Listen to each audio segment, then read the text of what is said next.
അപ്പോ നമുക്കൊരു അടിപൊളി മീൻകറി വെച്ചാലോ? ബയോ welcome to grand ma's secret pop. അപ്പോൾ ഇതാണ് നമ്മുടെ ഇൻഗ്രീഡിയൻറ്റ് ലിസ്റ്റ് ഇന്നത്തെ മീൻകറിക്ക് വേണ്ടിയിട്ടുള്ളത്.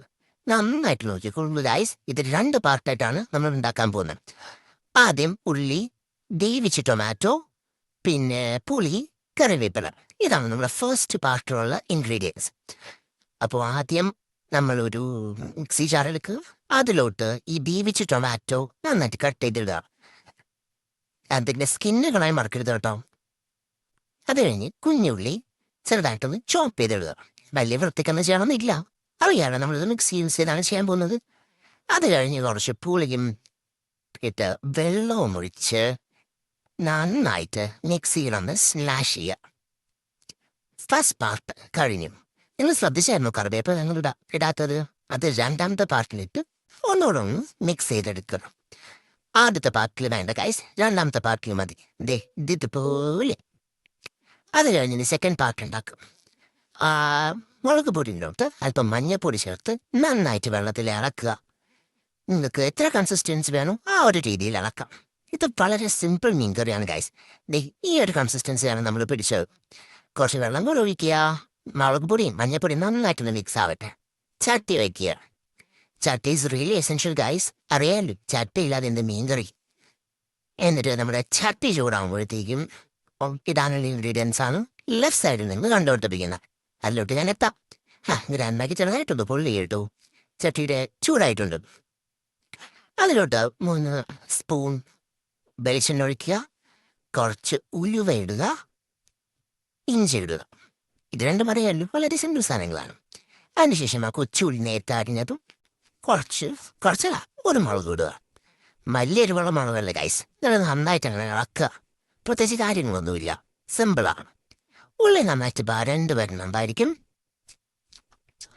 അപ്പോൾ വരണ്ട് നല്ല സ്മെല്ലൊക്കെ വരുന്നുണ്ട് ഉലുവയുടെയും ഉള്ളിയുടെയൊക്കെ. അപ്പം അതിലോട്ട് നമ്മുടെ കളർ വെള്ളം അങ്ങോട്ട് ഒഴിക്കുക. ഗൈസ്, ഇതാണ് നമ്മുടെ മീൻകറിക്ക് റെഡ് കളർ തരാൻ പോകുന്നത്. കാശ്മീരി മുളക് പൊടിയാണ് നമ്മൾ യൂസ് ചെയ്തിട്ടുള്ളതിൽ. നിങ്ങൾക്ക് അത് തന്നെയായിരിക്കും നല്ലത് കേട്ടോ, ഇല്ലെങ്കിൽ നല്ല എരിവായിരിക്കും. എന്നിട്ട് നന്നായിട്ട് വെള്ളം ഒഴിച്ച് അതൊരു കൺസിസ്റ്റൻസിയിലാക്കുക. അത് എന്നിട്ട് നമ്മൾ ചെറുതായിട്ടൊന്ന് അടച്ച് വെച്ച് വേവിക്കണം. അത് വളരെ ഇമ്പോർട്ടൻ്റ് ആണ് ഗൈസ്. ഇനി അറിഞ്ഞിരുന്നാൽ നമ്മളിവിടെ ഉണ്ടെന്ന് മീൻകറിക്ക് അറിയാൻ പറ്റില്ലല്ലോ. സോ ഇതൊക്കെ ഒന്ന് തുറന്നു നോക്കണം. ഏകദേശം ഈ പരുവത്തിലായിട്ടുണ്ടാവും. അത് നന്നായിട്ടൊന്ന് ഇളക്കുക. നിങ്ങൾക്ക് മുളക് കാണാൻ പറ്റുന്നുണ്ടോ ഗൈസ്? അത് നമ്മൾ ആദ്യം ഇട്ട് മുളകാണ് ചട്ടി. കളർ കോമ്പിനേഷനൊക്കെ ഒരു രക്ഷയില്ല. കഞ്ചിവരം സാരി പോലുണ്ട്. ഒന്നുകൂടെ ഒന്ന് അടയ്ക്കുക.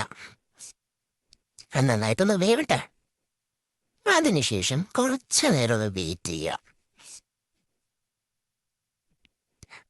ഏകദേശം ഈ കൺസിസ്റ്റൻസി എത്തുമ്പോൾ നമ്മൾ നേരത്തെ അരച്ച് വെച്ച് ടൊമാറ്റോ, പുളി, ആ സാധനങ്ങളൊക്കെ ഇടുക. അത് നന്നായിട്ട് വെള്ളം ഒഴിച്ച് അത് പിന്നെ ഒന്ന് മിക്സ് ചെയ്തിടുക. Wow guys, it looks really amazing. അതിലോട്ട് ഏറ്റവും ഇമ്പോർട്ടൻറ്റ് സാധനം ഉപ്പ് സ്വാദാനുസാരം ഇടുക. എന്നിട്ട് നന്നായിട്ടൊന്ന് ഇളക്കുക. ഗൈസ്, പച്ചമുളക് കണ്ടു, നമുക്കത് കഴിക്കാനുള്ളതല്ല, മീനിലിടാനുള്ളതാണ്. ഓക്കെ, മീൻ നല്ല തിളച്ച് വരുന്നുണ്ട്. അപ്പോൾ അതിലോട്ട് നമ്മൾ മീനിടും. ഇതേ മീനൊക്കെ നോക്ക്, മുനീറേ കണ്ണ് ചെമ്മ എന്ന് പറയുന്നുണ്ട് ഗൈസ്. പക്ഷേ കാര്യമില്ലല്ലോ. ഇനിയിപ്പോൾ അപ്പോൾ എല്ലാവരും നമ്മളൊന്ന് അടച്ചു വെച്ചിട്ടുണ്ട്. അതിലോട്ട് കുറച്ച് പച്ചമാങ്ങ ഇടുക. എനിക്ക് 2 പച്ചമാങ്ങ കഴിക്കാൻ കിട്ടും. സെൽഫ് കൺട്രോൾ ഇല്ലാത്തവരുടെ കാര്യമാണ് പറഞ്ഞത്. എന്നിട്ട് അതാണ് അടച്ചങ്ങോട്ട് വേവിക്കുക. കുറച്ച് കഴിയുമ്പോൾ ഈ തിളതളപ്പ് വരും. സ്പൂണിട്ടത് ഇളക്കി കുളമാക്കാൻ നിൽക്കണ്ട. അത് തവലിട്ട് പിടിച്ച് ചുറ്റിക്കുക വേണ്ടത്. ഇനി മീൻ പൊളിഞ്ഞു. കുറച്ച് സമയം കഴിയുമ്പോൾ ഏകദേശം ഈ ഒരു തിളപ്പ് വരും. നിങ്ങൾക്ക് ഇടയ്ക്കിടയ്ക്ക് അടച്ചിട്ട് വേവിക്കാൻ കേട്ടോ, സംഭവം പെട്ടെന്ന് കഴിയും. തിളപ്പ് കഴിയുമ്പോൾ ഇങ്ങനെ ഇരിക്കും.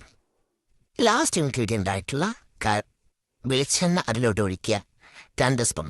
പിന്നെ ഒരു എസ്തറ്റിക്സിനെ ഒരു കറിവേപ്പിലയും ഇടാം. അത്രയും കഴിഞ്ഞാൽ സ്റ്റവ് ഓഫ് ചെയ്യുക, മൂടി വയ്ക്കുക. കണ്ടോ, ചട്ടി ചിരിക്കുന്നുണ്ട്. അത്ര നല്ല മീൻകറിയാണ് ഗൈസ്. നിങ്ങൾ എന്തായാലും ട്രൈ ചെയ്ത് നോക്കണം. നിങ്ങൾക്ക് 100% ഇഷ്ടപ്പെടും. Okay, so please do subscribe.